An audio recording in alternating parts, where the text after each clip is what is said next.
Capital drama কিন্তু কখনোই আর্টিস্টকে কেন্দ্র করে গল্প নির্বাচন করে না। দুইজনের টেস্ট যখন একই রকম হয় তখন কম্বাইন্ডলি না আমরা ভালো কিছু করতে পারি, মানুষ যেন ঘরে বসে সিনেমার ফ্লেভারটা পায়। সো সেই চিন্তা করে আমরা ক্যাপিটাল ড্রামায় সবসময় এরকম সিনেমাটিক গল্প চুজ করার চেষ্টা করি। তৌসিফ মাহবুবকে খোয়াবনামাতে পুরোপুরি অন্যরকম ভাবে দেখা গেছে। ফিমেল আর্টিস্ট সিলেকশনের ক্ষেত্রে আমরা অনেক ভেবেছি। যখন আমরা লঞ্চ করি তখনই আমাদের মোটিভটা ছিল হচ্ছে আমরা নাটকের গতানুগতিক নাটকগুলোর তুলনায় একটু আলাদা রকম কিছু করতে চাই, কারণ চ্যানেল তো প্রচুর আছে।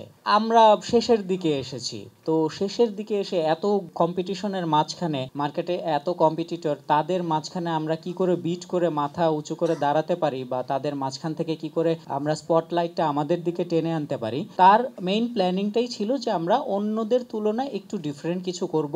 সো এই ডিফারেন্ট কিছু করতে গিয়ে আমাদের ভাবনাটা ছিল যে আমরা একটু সিনেম্যাটিক করি, যে সবাই তো সিনেমা হলে যেতে পারে না, বা হচ্ছে বাংলাদেশে আমাদের সিনেমাও খুব বেশি রিলিজ হয় না, ঈদে বা উৎসবে ম্যাক্সিমাম টাইম দেখা যায়। তো আমরা যদি নাটকগুলোকে একটু সিনেম্যাটিক ফিল দিতে পারি, নাটকের লেন্থের তুলনায় সেগুলো যদি একটু টেলিফিল্মের মতো হয়, একটু ফিল্মি স্টাইলে হয়, একটু বড় ডিউরেশন বেশি থাকে, এবং গল্পের ক্ষেত্রেও যদি একটু সিনেম্যাটিক থাকে, মানুষ যেন ঘরে বসে সিনেমার ফ্লেভারটা পায়। সো সেই চিন্তা করে আমরা ক্যাপিটাল ড্রামায় সবসময় এরকম সিনেম্যাটিক গল্প চুজ করার চেষ্টা করি। আর সেক্ষেত্রে দেখা যায় যে আমার টেস্টের সঙ্গে ওনার সিলেকশনটাও মিলে যায় ম্যাক্সিমাম টাইম, যে আমি যেরকম ডিফারেন্ট কাজগুলো করতে চাইছি, যে ডিফারেন্ট গল্পগুলো সিলেক্ট করি, উনিও চাইছে যে ডিফারেন্ট কিছু করার জন্য। সো দুইজনের সিলেকশন যখন একসাথে ম্যাচ করে যায়, দুইজনের টেস্ট যখন একই রকম হয়, তখন কম্বাইন্ডলি না আমরা ভালো কিছু করতে পারি, যেমনটা আমরা এর আগে করেছি।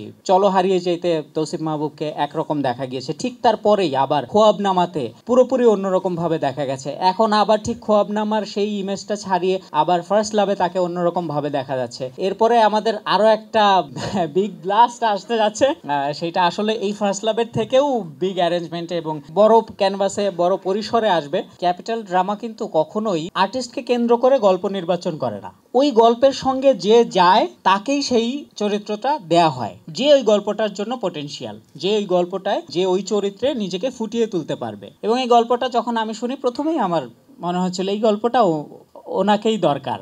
সো আমাদের এই মেইল আর্টিস্ট সিলেকশনের ক্ষেত্রে কোনো রকম কনফিউশন ক্রিয়েট হয়নি, কোনো কনফিউশনে আমি ছিলাম না। ফিমেল আর্টিস্ট সিলেকশনের ক্ষেত্রে আমরা অনেক ভেবেছি, আমরাও চাইছিলাম নতুন কাউকে আমরা লঞ্চ করি, ওই দিক থেকেও অ্যাপ্রোচটা এসেছিল। সো ওয়াই নট নীলা। তারপরে আমাদের সবাই মিলে আমরা ঠিক করলাম, ঠিক আছে তাহলে চলো আমরা যাই।